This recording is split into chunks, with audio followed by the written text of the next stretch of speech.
Everyone. Hi, everyone. My name is Marilyn Hartman, and I am here with Jonathan Riley, the organizing director of the Durham Democratic Party. And we are here with some people we know and some people we don't know so well. That's great. And this is a part of a series we're having on how to have good conversations with voters. So very important this time of election year. We're having lots of conversations now. So welcome, welcome, welcome. And I think we're going to start out by having Jonathan talk about our latest version of the script we're using in talking to voters. We have a canvassing script. How many of you have canvassed recently with the Durham Democrats? Okay, a couple of you. Okay. Well, some of you will not know it's a new script, but we're going to start with a new script, and John is going to introduce it to you, and then we're going to talk about what happens when script goes off the rails a little bit, when people don't respond immediately with great enthusiasm. So, which can happen. So, Jonathan, I will turn it over to you, and you ready for me to share the screen? Yeah, go ahead and share the screen. So yeah, I'm Jonathan, the organizing director. I recognize most of you guys. Yeah, this is a more advanced training. If you come to my canvases, we'll just practice this script once and then show you how to work the phone app, basically. But we are going to talk about what you do in the spaces where you're encouraging them the voter to talk, and you can respond. But when we're going to do breakout rooms and have role plays, and so it is useful to know what the basic outline of the conversation is supposed to start out as. Okay, so yeah, we're going to go over that. You should use this as an outline. I mean, I really do say these words when I go door to door, but it's great if in the gaps people want to say something, and you can get off onto a bit kind of a deeper, more personal conversation, and then get back to the points that you wanted to achieve in the outline. But this is how it goes. So can everybody see it all right? I just want to check. Can everybody see it all right? Okay. Yes, okay, first we want to get their name. You're going to know the name of the person that is supposed to that you're looking for. You're the target person. But if it's someone else, just talk to whoever answers the door, and then at the end, ask. You say, we have a list of registered voters. Is so and so home? So after you've gotten through a full conversation with whoever it was that answered the door, then go ahead and try and locate the person on your list. So we'll just start with the friendliest way to get their name is, hi, I'm Jonathan, a volunteer with the Durham Democrats. What's your name? Nice to meet you. And you'll just notice whether it's the person on your list or not. So then our message is that our personal rights are on the line. We want people to vote down ballot, including for Josh Stein and Allison Riggs. And the two issues we're talking about is abortion and democracy. So many of our personal rights are on the line this election year. For example, the Republican candidate for governor has promised if he wins, he'll pass a total abortion ban with no exceptions. The Democratic candidate, Josh Stein, would veto extreme policies like that. And I'm sure you know how important it is to vote for Democrats in all the down ballot races, right? This year, we need to reelect State Supreme Court Justice Allison Riggs. We'll put a stop to partisan gerrymandering. So that's kind of the messaging portion. Those are the two big candidates. We're encouraging them to vote in all the down ballot races. And we have limited amount of literature right now that lists all the down ballot races, but we're going to get more of that too. So we're going to actually give them all, like, I think it's 15 names of the people we want them to vote for. Okay, so then we're going to ask the survey question, do you support Democrats up and down the ballot in 2024? And you've already let them know that you'd really like them to support the Democrats up and down the ballot. So we want to lead them to a good answer there. And we're recording that answer in our phones, whether they're voting for Democrats this year or not. So then this is the part where if they haven't volunteered much of themselves at this point, they haven't had a lot to say so far, because we've just been talking at them. We'd really like this. This is the part where we'd really like to draw them out a little bit more. So if they're a strong Democrat, you might say, great, what motivates you to vote in this election? And then if they are not, you say, what issues are you thinking about as a voter? Maybe if they're not that excited about that, maybe that makes more sense. But this is a part where, so the key steps here are, and we're gonna do role plays where it's a little more difficult. or someone isn't just obviously on board with voting for Democrats, but you want to listen to them and not interrupt, and then empathize.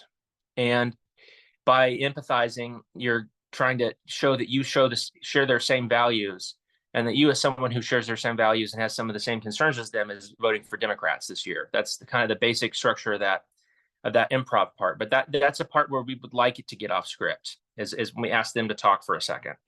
And then at the end of the conversation, we're asking voters to use their phone to scan a QR code, which creates a one-time reminder in your phone for the first day of early voting this fall. And so they'll get a pop-up that says early voting begins today. And then we might as well ask them if they'd like to volunteer. If they're not an enthusiastic voter, that might not make sense. But if they just told you that they're a strong Democrat, it makes all the sense in the world to ask if they'd like to get updates on volunteer opportunities.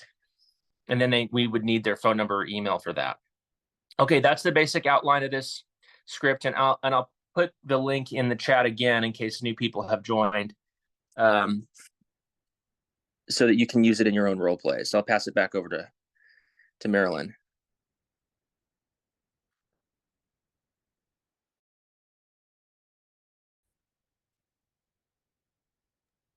Okay, great. So thank you. Yeah, so that's the basic messages we're trying to get. And one thing I keep in mind when I'm talking to voters is that if sometimes someone interrupts me or we get off into something else, I want to come back to honor the script and try to make all the points that are in the script, even if I don't end up doing them in the same words in the same order. You just have to, I think if you just run through the script by yourself ahead of time and you sort of get familiar with the points you're trying to make, then just you can always be sure that you're going to try to come back to them. And it's possible that you don't get to the end of the script for whatever reasons. And so but the script is trying to tell you what we're trying to convey to the voters and what kinds of information and input we're wanting to get from the voters. So we want to tell them about the importance of the election. We want to tell them the importance of the down ballot races. We want to tell them the importance of the QR code, of just having them have a reminder so they won't forget to when early voting starts. But sometimes things will not go exactly that way, and I think that's fine. It's the first time couple times you do it, if you haven't canvassed a lot, it may seem really awkward to deliver the script, and if people say things that lead you off the script, you may not be comfortable with it, but you just keep practicing. I just sort of think of it as a practice, something I'm practicing doing, and every time I do it, I get better, because every time I do it, I come across a voter who's a little different than the last ones I've seen, so I have to be a little different, and you get comfortable with it. But really do want to get through the voter the points you're trying to make, and see where the conversation leads. Okay, so I will say also that sometimes people really are bored. We've been talking to a lot of people who say, "Yeah, I'm going to vote Democrat." Yeah, and you kind of almost want to say, "Well, end the conversation there," or you might wonder afterwards, "Well, why do we have to talk to voters who are already on board?" And I think it's useful to recognize that it's important to talk to voters even if they're already on board, because sometimes having them sort of say it out loud, yes, they're committed, yes, they're going to vote down ballot, makes them think about it in a way that they hadn't thought about it before. It makes it more salient to them. And also they may not have thought about all the down ballot races, even though they're strong Democrats. And then also sometimes people tell you they vote the whole ballot and they may not, so you're reinforcing that as a good thing. And then I also think that, if you're at the door and they might talk about this conversation, if you had a good conversation with somebody about the election, they may talk to other people in their household or their friends or their family, and there's a ripple effect. So, and I think there's one other reason. Sometimes people have trouble having political conversations. I even have trouble having political conversations with my friends, even though we're often have the same perspective. It's just hard to talk about it because it's kind of emotional and can bring up upset and worry and whatever it brings up. So the fact that someone can have a political conversation with you can really feel good. People can feel like, oh my God, we can actually talk about these things. So And one more thing, I'm thinking here, I think it also sometimes helps people to see a Democrat come into their door. They know that a Democrat actually cared enough to come to their door, says something about the Democratic Party. Some of you may have heard this already, but I heard one canvasser say that when a voter said to her, "Well, what has the Democratic Party ever done for me?" And she said, "Well, they sent me to talk to you." That might seem kind of silly, and I'm not sure I have enough nerve to say that, but it gets across the idea that you're there because you care. And I've had so many people who are strong Democrats talk to me, pretty short conversation, and they thank me for coming. I think it does people good to see that we've got this energy, we've got um, uh, this enthusiasm, and we really are determined to help win this election. So no conversation is a lost conversation, and you never know what the repercussions of your conversation are going to be. They're the ripple effects. So all conversations are a good conversation. But as I said at the beginning, we're going to talk a little bit about what happens when conversations are a little more difficult, when the voter doesn't just jump in and say, "Oh yeah, I'm with you, great," and then you can say, "Oh, don't forget about those down ballot races, and don't forget about Allison Riggs," and they say, "Okay, sure, fine," and it goes from there. So it doesn't always go like that, and we're going to focus really on voters who are just not enthusiastic about voting for Democrats or not sure who they're going to vote for. And a couple of weeks ago, when I set up this Zoom workshop, Biden was still on the ballot. So the topic was going to be how to talk to voters about the election if they were just not enthusiastic about Biden. So that's changed. Now we've got Kamala. There's a lot of excitement. There's a lot of energy. There's a lot of feeling of God. We can. I guess I can take this off. There you go. Now I can see you all better. That's much better. There's a lot of excitement. We can do this. Sort of echoes of Obama. Yes, we can. Now it's yes, we can. A lot of people, a lot of money being raised. I'm sure you've all heard about all this. So there's a lot of excitement, and I sometimes have to remind myself that despite this, it's still considered a close race. It's hard for a lot of us.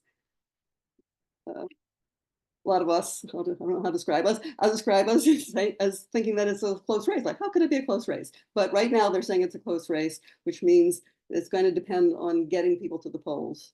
It's going to depend on getting the people that we talk to who are already on board for Democrats to get to the polls and find their way to the polls. We're going to have to really get to make sure that we talk to every undecided or unenthusiastic voter we come across, because it's going to be getting people to the polls that's going to help. It's going to make us win. We don't really need to worry about trying to convert any hardcore MAGA Republican. That we don't need their votes, and we're not going to be able to do that. So that's not where our energy is. And so when my experience, and maybe I'll get Jonathan about this too. His take on it. My sense is that the people who are undecided or unenthusiastic voters that we come across, they're often people who are low income. They're people who are historically disenfranchised, so they are feel less positive about what government and elections can do for them. They're young people who have never been fully engaged in voting, or they're too young to have voting as a habit, or they have issues with the gerontocracy that's been our candidates until recently, and they're just not completely plugged in. I haven't talked with any voters yet about Palestine since Kamala has stepped into her role, but there's probably going to be some questions about that. We don't really know who the VP pick is going to be, and there's going to be somebody. Some Democrats are not going to like it. We're not going to all be enthusiastic about whoever she chooses, and we need to just so we need to talk to voters wherever they are and wherever they are in the process. And so that's so it's really. I don't know if you have anything to say more, Jonathan, about what you think what might make a voter unenthusiastic at this point or undecided.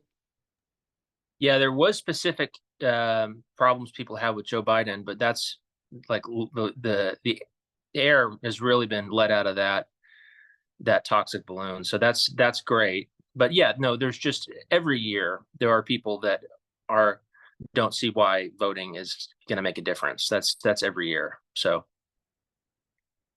and your list and your goal, you need to approach these conversations not like I'm going to walk away from here and they're going to like be buying yard signs and like donating money and like they're going to be head over heels for my candidate. Like that's not the goal at the end of the conversation. It's again to make sure they feel heard and that you established that you share their same perspective and values and that they like you and you're voting for Democrats and you had a good conversation.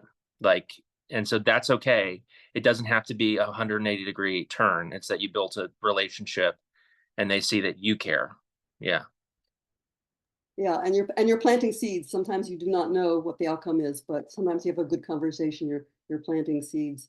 I actually had one other situation that not an unenthusiastic voter, but twice in the last couple months, well, not that many times, but it's enough to be striking to me. I've had someone who, when I came to the door, started talking about the Democrats and how they feel about the election and were they going to vote for Democrats, and they said, "Well, I'm not sure yet."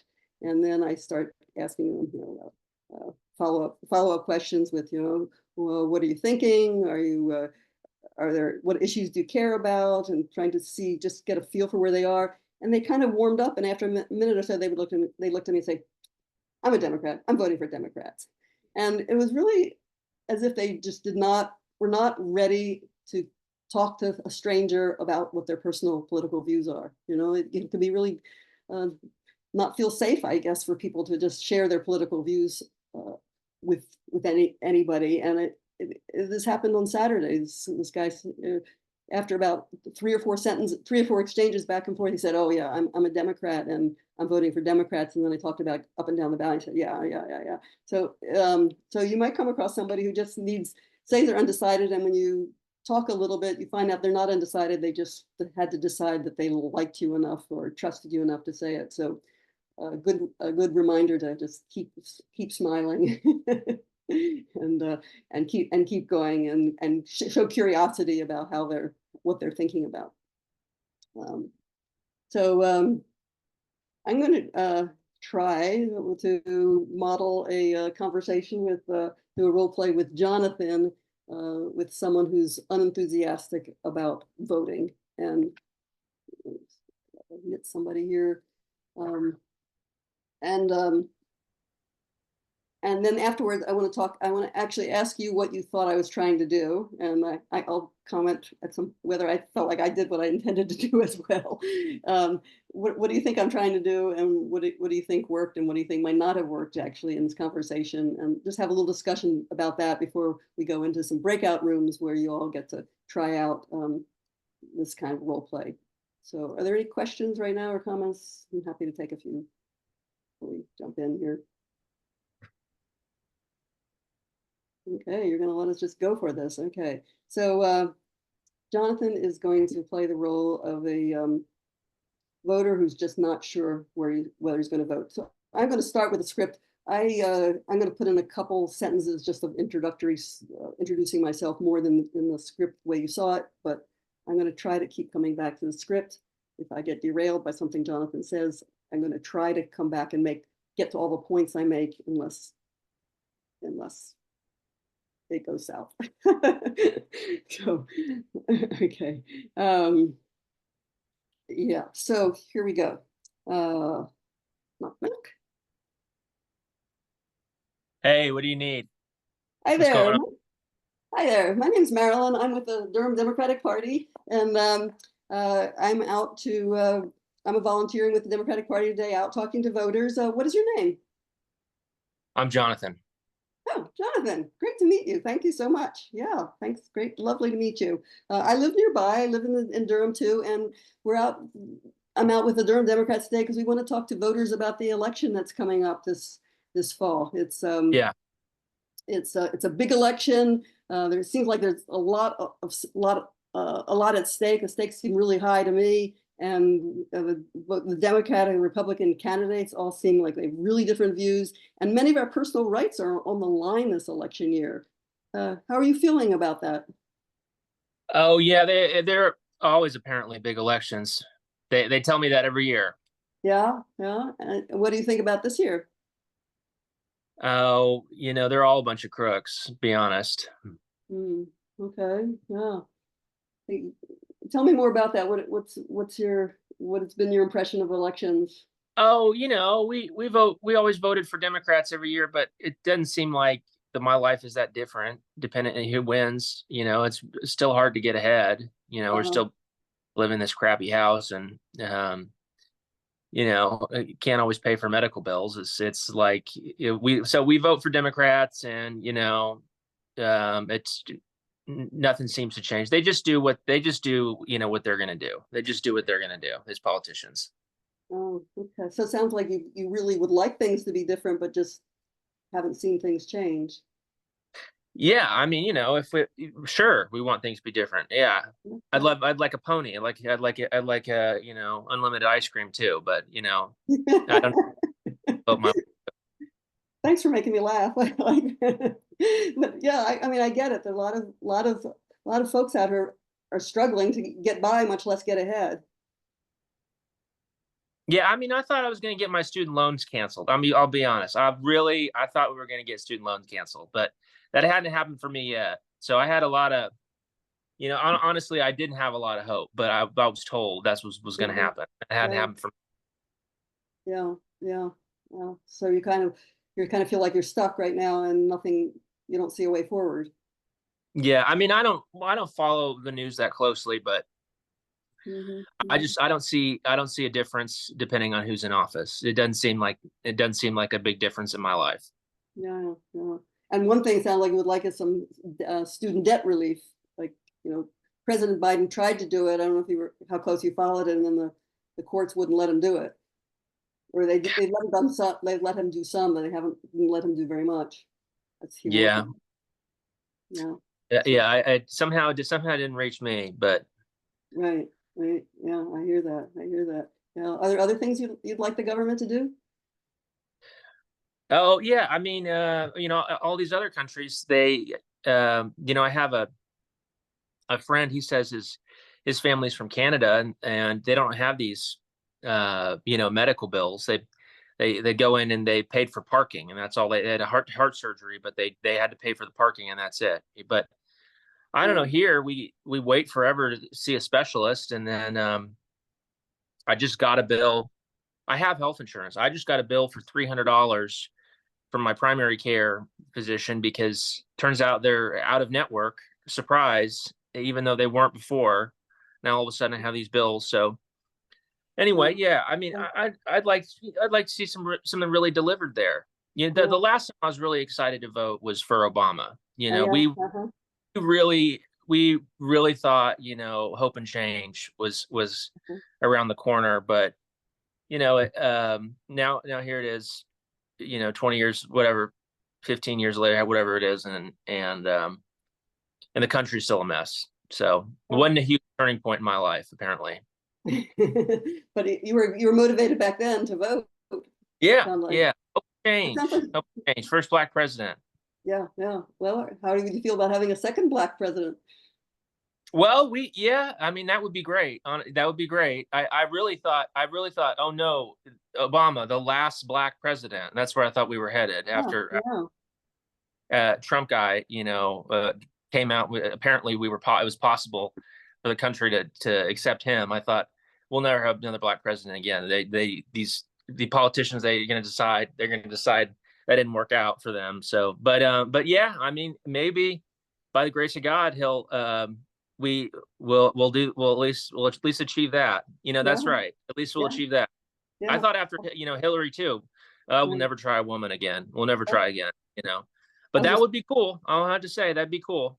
I was just going to ask you about how you feel about having a female president for Yeah, I mean, sounds like every other job in the country, you can have a female in charge. So it's kind of wild. You think Yeah, about it. yeah, It's taken this long. Mexico has a female president. I hear. No, I'm said I'm a person that doesn't read the news. I shouldn't know that, but yeah, it's no big deal in other countries, right? So that would be kind of cool, I guess. Yeah, well, that's something. And women's rights are so much on the line. It seems to me that that's one big difference there are between the two parties right now. That although Republicans have, when they're in power, they've been able to push getting rid of Roe versus Wade and getting rid of abortion rights around the country. And I don't know.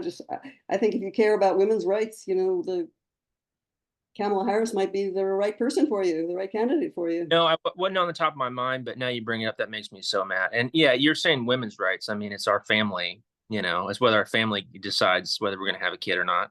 Yeah. I'm on for kids. If my wife and I want to have another, we already have a couple kids. We can't have we couldn't have another kid. So yeah, right. They're not going to help us with medical bills, but they'll saddle us with and won't let us decide whether we can have another kid. I wasn't thinking about that, but that does make me mad, actually. Yeah, yeah, and I one of the reasons I care about it is that I have partner's grandchildren. One of them wants that she's married, wants to have a baby, but she's got these medical issues, and so I'm scared to death if she does get pregnant, then she might not get the medical care she needs because doctors are going to worry about, well, if we give her any medical care, then what if the fetus doesn't survive, and so she's not going to get, you have all these horror stories now, women not getting medical care when they're pregnant.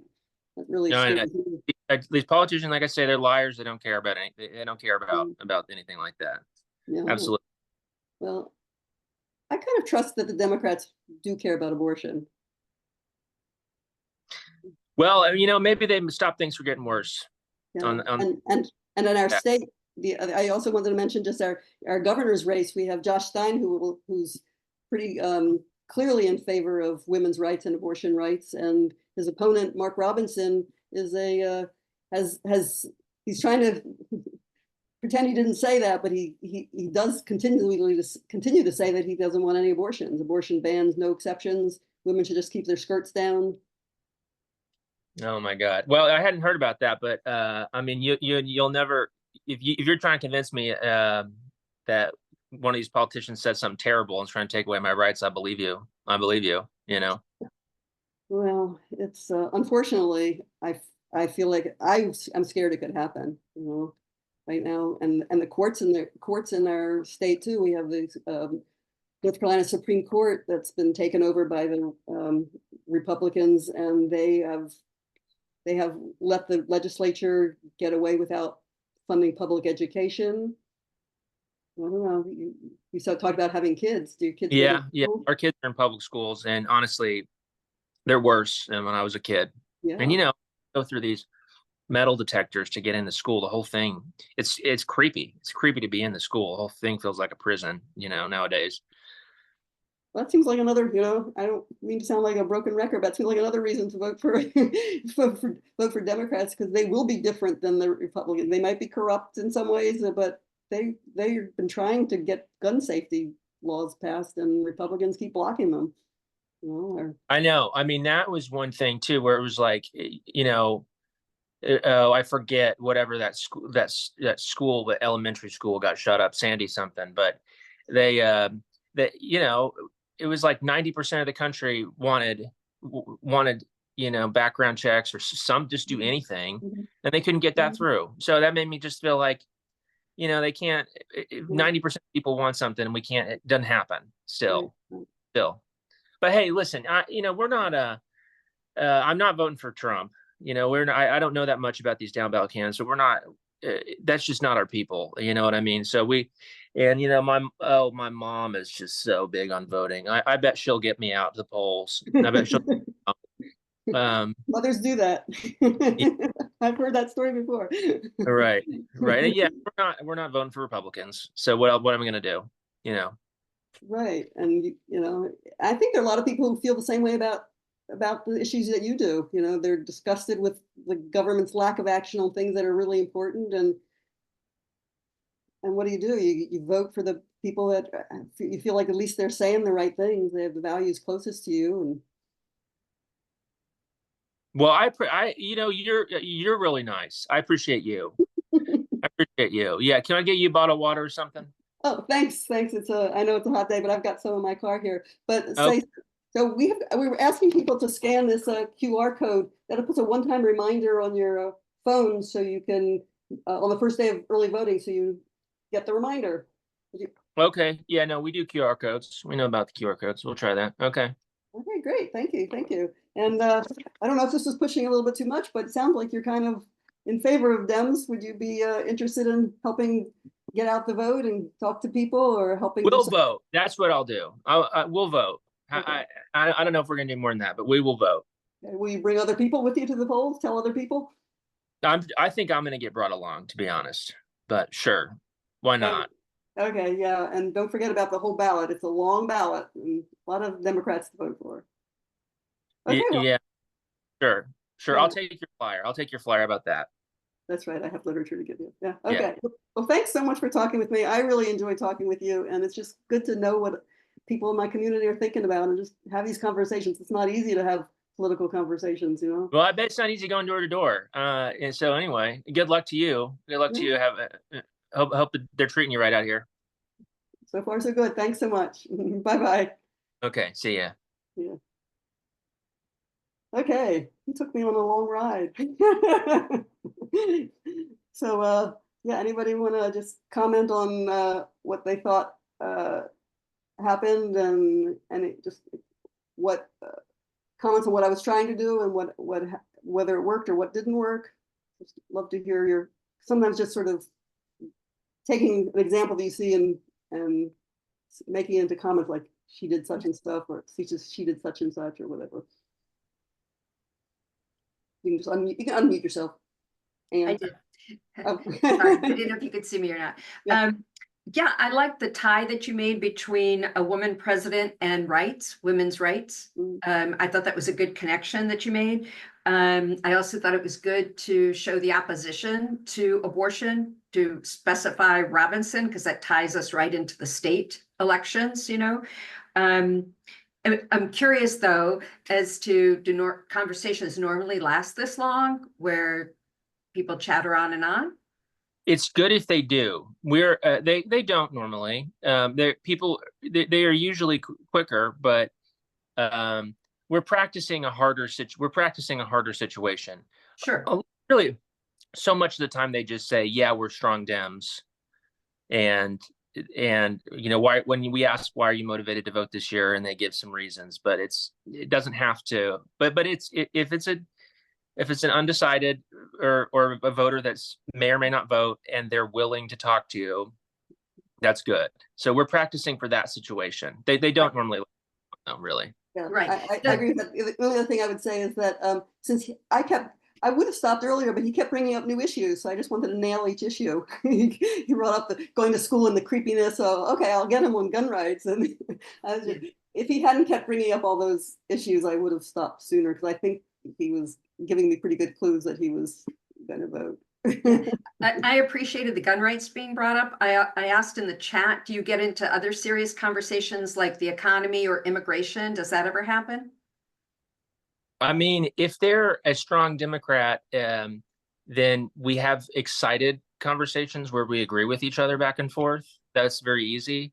Honestly, like undecided voters are not super informed voters usually. Like their political opinions are sometimes a little bit bonkers, and like they think like we shouldn't pardon the January 6th people, but there was something funny in that election. Like they have like weird combinations of views that they picked up on, or they're like, you know, I've heard someone say like, I learned online like the Democrat Party actually supported slavery, which is true, but then Lyndon Johnson passed the Voting Rights Act and the Civil Rights Act, and the coalition shifted. But they got this stuck in their head that, or you know, they have a strange amalgamation of things they're concerned about. So they're not like, I don't know if I call them serious conversations like you're talking to a professor, but yeah, people have beliefs that they have learned, things they've learned online that you can talk about. And look, if they think the election was stolen, if their weird beliefs are like the election was stolen, then you can move on. You are not, it's not a persuadable voter, right? But if they're kind of eclectic beliefs are not like that, if they seem like they're persuadable, they just kind of aren't squarely within the kind of democratic ideology, but their beliefs are not super firm or fixed. Like you should talk to them and empathize. If they believe something kind of bonkers about vaccines or something, but they're not saying I won't vote for Democrats. Like, I don't want you to say you're right, vaccines are a scam. I don't want you to say that, but you can say like, I've never thought of it that way. Wow, interesting. Like, you can make empathetic noises still. You could say, oh, I hear you. Or you can even say, I've heard other people say the same thing. These are empathetic noises that don't actually indicate the agreement. But anyway, yeah. So I would say that. I would say usually the conversations with informed people, they're Democrats because, there you go. But if they're actually undecided, and if they're opinionated, but they're not Democrats, then they're not worth talking to, like, because they're not persuadable. But if they are a persuadable, low information voter, they may have a strange hodgepodge of thoughts that you just be nice to them and listen to their ideas. You can hear them out. I just add, like, we're talking to Democrats, but we're also talking to some unaffiliated, and I even had a libertarian on my list the other day, Jonathan. Yeah, there are small numbers that are registered Republicans, but that we have some other data on them that makes us think they're persuadable. Because I have volunteers that are registered Republicans still, because they voted for Bush, but then Trump was too much for them. Republicans for Harris. Information donated to Planned Parenthood or something like that, then we think maybe they're persuadable, and so they go on a potentially persuadable list. But we do a pretty good job of filtering out anybody who's actually like a real MAGA voter. Yeah. The other thing I would say about the economy is that sometimes if someone talks about the word on the street or the word in the news sometimes is that the Republicans are better on the economy. But when I talk to a voter about the economy, you can boil it down to like what is actually their thoughts about it. What are they actually concerned about? And they'll talk about housing being cost too much, or medical care costing too much. Jonathan mentioned that, and you can start talking about wages. Democrats have promised to raise the minimum wage at the federal level and the state level, so it could be about wages. And Democrats are putting out some ideas about how to create more affordable housing and how to give rental assistance and how to rein in corporations from too much profit taking at the expense of consumers. And they're taking on these fights that the Republicans literally do not care about. And so you can go off on that, but it's less really about your rebuttal than getting them to first to articulate what it is that they're actually concerned about. And someone else would have a question? Did you? Yeah. Rouse. Doris is the name. Rouse is the name. Hi, Doris. Thank you. And I thought this was a very helpful practice session to see the exchange. That was really great. I like that. And I'm glad that you filter by the people who are who have a possibility of being changed. When I did this years ago, it wasn't done, and it made it difficult. A couple of comments, and they're saying, I thought he said, and I've heard this before, they all promise something and they don't do anything. A good rebuttal to that could be, we know that happens, but which party do you think might be most likely to move on these topics of reducing medical care costs and the other topics that you mentioned there? I think to ask them, okay, nobody's perfect, but which one might be most likely to move on changing these things? Yeah, I guess you could also frame it as the two parties seem really different on that issue. Yeah. And another point is, and you do this very well in that script that you sent out, because talking about the judges and the things they've done that have been positive, because you can tell them that you can elect the best president in the world or the best governor, but if they don't have the infrastructure supporting them, then they can't put in place the changes that will benefit all of us. And we saw that with Biden and so many of the issues that were, the border, Trump tried to stop the border changes and other things. If we have some specific examples, just to say, that's why you need to vote for the down ballot for those judges, for the congressmen and others, because they need to be in place for the governor or the president to be able to implement the changes you want them to make if they're a Democrat.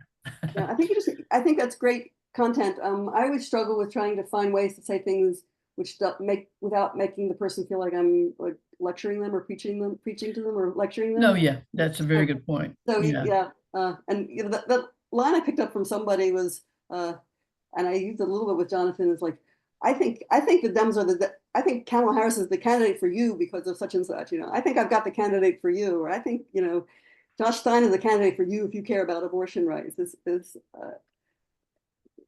just something that seems kind of informal or something like that, and also got some energy in it, and it conveys my passion. I'm really trying to give Jonathan or whoever I'm talking to a sense of who I am as a person in some way or another. So less abstract I am, the more I am with them. Yeah. So let's just sort of summarize a couple things that I was trying to do and what I was, and also a few things that I was trying not to do. I was trying to really find out the reasons for his attitude. I wasn't going to just take it as, oh, they're all corrupt. I mean, that could mean lots of things. He didn't talk about money in politics, for instance. He could have. So, people mean different things when they say that. So I wanted to really find out the reasons for his attitude. I started with the assumption that his feelings about it were complex, that it really wasn't black and white the way he sounded at the beginning. It's like, oh, politicians never do anything for me. That sounds pretty black and white, but I always assume that it's more complicated for people than that. And you're trying to get them to help uncover even for themselves what those mixed feelings are. Second, I try to model my faith in democracy. Like, there are a lot of people who feel the same way you do. And if we all voted for that in that way, then we could make a difference. So I try to do that. And I think, as I always said, I'd like to try to plant seeds. I don't try to, Jonathan was very gratifying to talk to him because he came around 100%. I don't expect that from everybody. And so what I tried to do is I tried to use empathy. I tried to agree with whatever he said that I could agree with. Like Jonathan said, don't agree with something that doesn't fit your values. I tried to pay attention to what his feelings were. I tried to ask open-ended questions and just be curious, like who are you? What are you thinking about? How do you think about things? I was really glad he gave me a personal story. He gave me several personal stories. If he hadn't, I would have tried to get them. He got me the personal story about student debt and also about his big medical bills. As I try to always include a personal story about myself. So I put one in there about my concern for my partner's granddaughter, who's and her medical issues if she got pregnant. I try to establish when I can that we've got some of the same values. And every time I try to offer an opinion, I try to ask the other person how they think about it. So I might say my opinion, but then I'll say, and what do you think about that? A couple of times I did that, and there was one time there was like a 10-second pause before Jonathan responded, and that's okay. You can just sort of sit with that silence for a bit. He didn't slam the door during those 10 seconds. He was thinking about it. He was trying to didn't expect for me to ask him that. I don't know. That's true. Yeah, it's really sometimes it's uncomfortable to have silence, but if you've asked them a question and it's their turn to talk, you don't have to chatter to fill the awkward silence, because then you're just going to talk over them. Yeah. So I was trying to be personal, and then a couple other things I wanted to mention. I really want to help the voter come to their own conclusions. I'm not trying to tell them what to think, but I really liked this idea that I try to keep in my head that people really like to be seen and heard, and everybody likes to be seen and heard. You probably hear the quote over and over again that people don't remember what you say to them, but they remember how you make them feel. And that's what I think happens when people, when you're at the door and people tell you at the end that they thank you for coming to talk to them. They thank me for coming to talk to them. That's pretty cool. you know, and so they must feel good about the interaction. So that's one of my goals. Okay, so I think that's pretty much it. Things I was not doing, I was not arguing with him, I was not judging him for his opinions, not telling him what to think or what to do. I said, you know, I think we got the candidates for you, you know.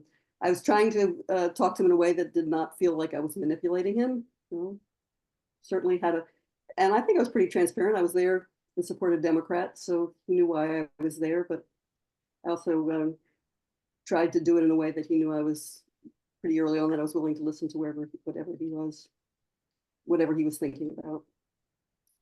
So now it's going to be your turn if I can figure out how to do the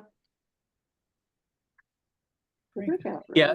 So guys, before you go to these, we're going to go to breakout rooms for you to practice with a partner. But before we do that, go to the chat and click on the link to the message so that you'll have the basic outline. Yeah, and so this is an outline, and we're going to practice this situation with. If it says no solicitation, can you still go into a building or a place or a neighborhood and canvas? And what I learned was that you can still do that because you're not soliciting, but if it says no trespassing, then that can be an issue. And the other thing is, if the person that meets you at the door isn't the person on your list, then we ask, well, are you voted? Are you registered? You know, what's your name and are you registered? Mm-hmm. And if not, that would be probably one of the key things to do. Yeah, yes. There's a way to do that on your minivan to add people into it. Is that what you discussed? Yes, and we're just not familiar with that. I think that most of us that were together in the room, we have been out or talked on the phone or written postcards and followed a script. And there were just the missing details or the things that we'd each come up against. Mm-hmm. With like the person that you're assigned to see is really not that, you know, that person doesn't live there anymore. Mm-hmm. And my experience with people coming to my door has been very good here in my neighborhood. We just haven't been out to actually door-to-door canvas for a number of years. Mm-hmm. We've done it before, though. Yeah, great, good. And even if you're doing phone banking, I don't know if any of you are doing phone banking. We're doing phone banking, yeah. And some of that right now, if you're doing it with the Durham Dems, is pretty easy because we're calling people, asking to volunteer rather than asking them to vote. We're just assuming that they're strong Democrats when they call them. So those are easy calls, and they don't go off on sidetracks like we were talking about today. That's true, right? But there will be some phone calls later if we get closer to the election that actually go to voters. And some of the skills are the same, but I always say to people, the skills are the same, but it's a little more nerve-wracking. I find I actually do it as much as I've canvassed, but it's different because you can't see the person. And so you know, it's sort of nerve-wracking. You can't see the person, they can't see you, they can't see, you know, you can't read body language, they can't see that you're smiling. So it's just a little harder to make that connection. And so I actually have some tricks we could talk about some other time for phone banking to try to help make a connection with someone really quickly when they can't see you and you can't see them. We also talked a little bit about the voter who might say my vote doesn't count. Yes. And to point out how in the last election, Sherry Beasley lost by 401 votes. Mm-hmm. And so your vote really does count. And that might resonate for some people who feel like it doesn't matter what I do, you know. If someone, that's a good point. If someone says my vote doesn't count, I would ask what they mean. I mean, if they could mean that I'm just one vote out of a million, and then your response fits. But I don't know I'm not sure what people mean. I think sometimes they really mean the same thing that Jonathan was talking about, like my vote doesn't matter, nothing's going to change. You know, so I would just whatever people come up with, if it just sounds like a line, I would try to be curious about it. I'm interested. Why don't you feel like your vote counts? Like, what is it? And see where it goes. It might be because they just feel like their government's not coming through for them, and so I don't know. I think it just varies. It doesn't mean the same thing for everybody. That's a good point. what about, see, there are other two groups. Let's hear from whoever wants to just jump in and say how your small group went. Norm, go ahead. I had a question actually that I wanted to bring back to your conversation with Jonathan. When he was talking about the healthcare issue, and you know, he had indicated that he was excited about Obama and he did something, but now he's in this situation. You know, at that time I was thought, well, you know, we could talk about the Affordable Care Act and the impact that he did make, especially on things like pre-existing conditions and all. But does that come across as too that I'm countering his position, or I'm not empathetic with the situation in which he's in the moment? Yeah, I would guess I would start with empathy. I mean, Jonathan moved on to something so quickly, I didn't really have time to stay there, but if we had stayed there, but gosh, you know, you sound like you're getting a lot of unexpected high bills for your medical, and then ask him, you know, I would try to have him make the connection between that and government. I'm not sure what his point was there related to government.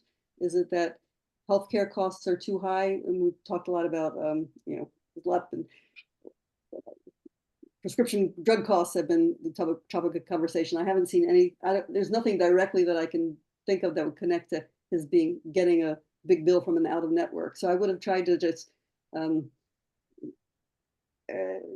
empathize first of all, and then just say, you know, what do you think the problem is, you know, with healthcare, and whether it's paying too high premiums, or yeah, I just would have taken a little bit. And if it had just been like I get these bills and I can't afford them because I don't have enough money because my housing has cost too much, or I'm not making enough money, then I would have tried to go there. So yeah. So it sounds like maybe a higher emphasis on empathy rather than information. Yeah. You know, at that stage. Empathy, and then just trying to find out what's underneath it, or how they connect that to politics. Because getting a high bill from a doctor there's not an obvious one link connection to voting. You know, it's like there's got to be something else going on there. And I think, you know, he sort of presented as a person who hadn't really unpacked his feelings, you know, unpacked his opinions. Can I say something? Please do. I think one of the things that sometimes we have to be listening to is if somebody's mentioning, say, like healthcare, and then the ability to say, you know, maybe because it happened some time ago under Obama, we had the Affordable Care Act. And so those pre-existing conditions, like you said, you know, because the thing we forget sometimes is we have something and it's better than it was, but we don't realize it because we have so many other issues. And it's those things that are important. If those medical things are still important to you, then that's an issue. Exactly. And so that's still an issue. And they're still trying to work on some things, the Democratic Party. Okay. So that means they need your support if you want it done. Right. Yeah. You know, but you have to be able to focus on the issues that are important to an individual sometimes, as opposed to the whole gamut, and then say, you know, every level needs your support. Yeah. If it came down, if that person, what it came down to was the cost of insurance, or what was covered and what was not, yeah, for sure. They're like, yeah, we're lucky now we have pre-existing, and that was due to It says, who do you think is going to support your efforts to get that in line? Yeah. Democrats or Republicans? Yeah. You answered the question. Right. And then pause and let them answer it. Yeah.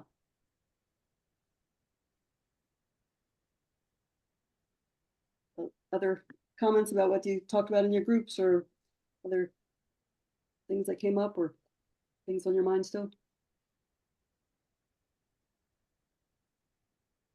Our group, Susan had some great comments, so I'd like for you to speak to the comments you made. Yeah, I thought we had a good conversation. I have one sort of nitpicky comment about the script, which is that it feels to me like it's not fully accurate to say that Allison Riggs is going to put it into partisan gerrymandering. I would phrase it differently. I just don't think that that's something we can claim. You know, I brought up the same thing. put an end to partisan gerrymandering. But I just, you know, I sort of looked at that and thought, it's like promising. I mean, I think it's a little bit the problem we all have, which is that we feel like the politicians promise all these things and then guess what? They don't happen. Yeah. They may be moving in the right direction, but we're not getting like the student loan, you know, forgiveness or whatever. You know, I think we just have to be honest about. I agree. Actually, I brought that up with Jonathan last night when I was talking to him, and he agreed it was a little overstated. It's his style. So I don't use those words either. Yeah. He tries to get me to use the script as much as possible, and I'm not really very good at that, as you saw. I did have a conversation about the fact that I thought it was really effective, Marilyn, when you were doing your introduction, that you made it clear that, you know, I live in Durham too.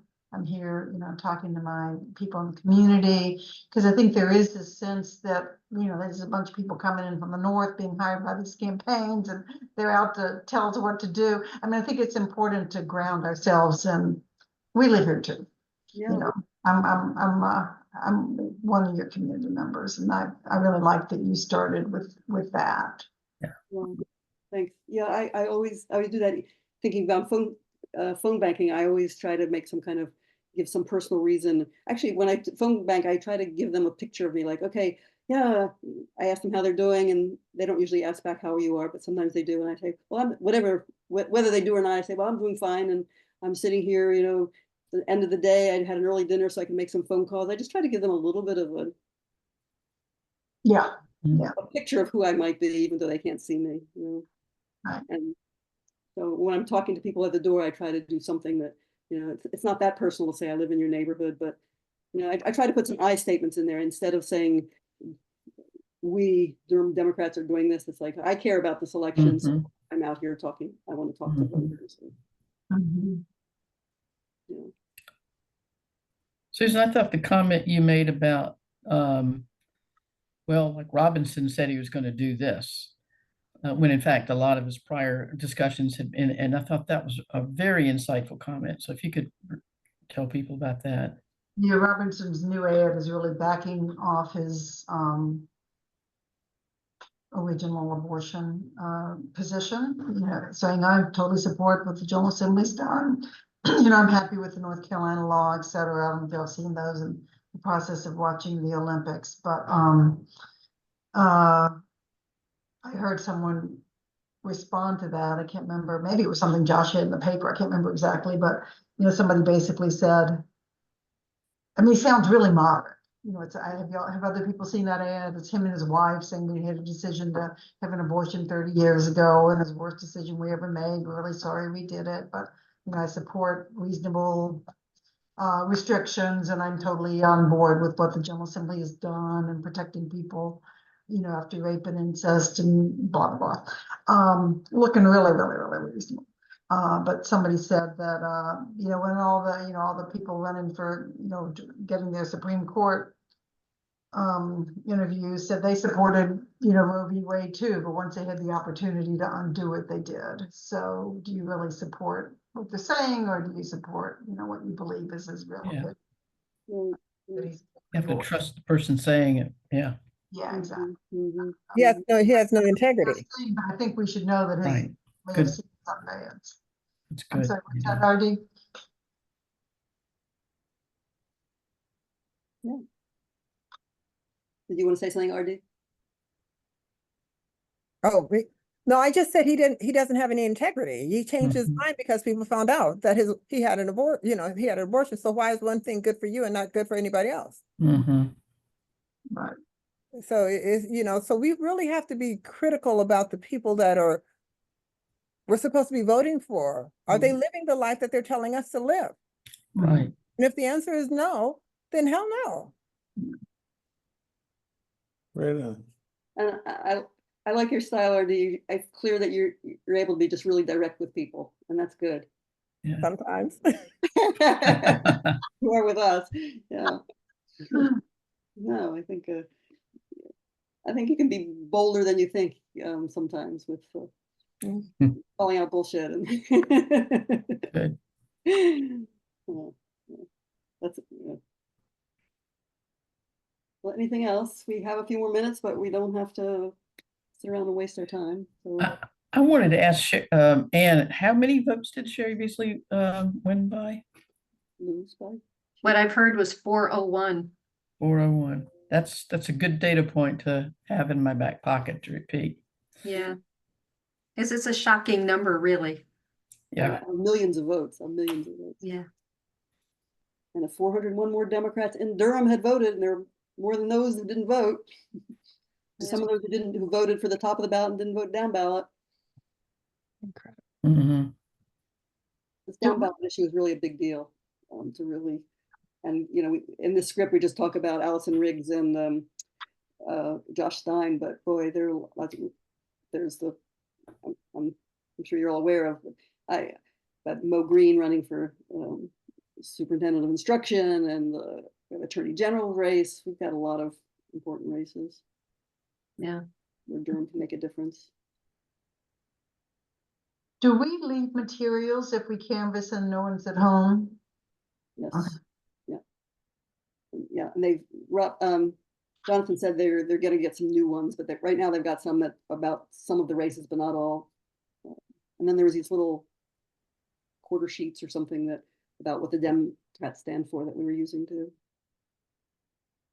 And do we talk to people at all about, I mean, we're not really getting into, we're assuming they're registered at their current address, et cetera. Just yeah. Since on minivan you have the name of the person, if the name of the person you talk when you ask them their name, if it matches what's on your, you know that they're registered at that address. Address, okay. Yeah. I talked to a woman Saturday, who was not the person I was looking for. She had just moved in the day before, but she's registered in Guilford and is going to vote in Guilford. So I didn't. But I've tried to register a few people. I'm not sure I've succeeded. I've succeeded in one person who. Do we take registration materials with us? Jonathan gives them to you, but he doesn't give any training normally on how to do it. So. Okay. I've done the You Can Vote stuff, so I feel I could do that. Yeah.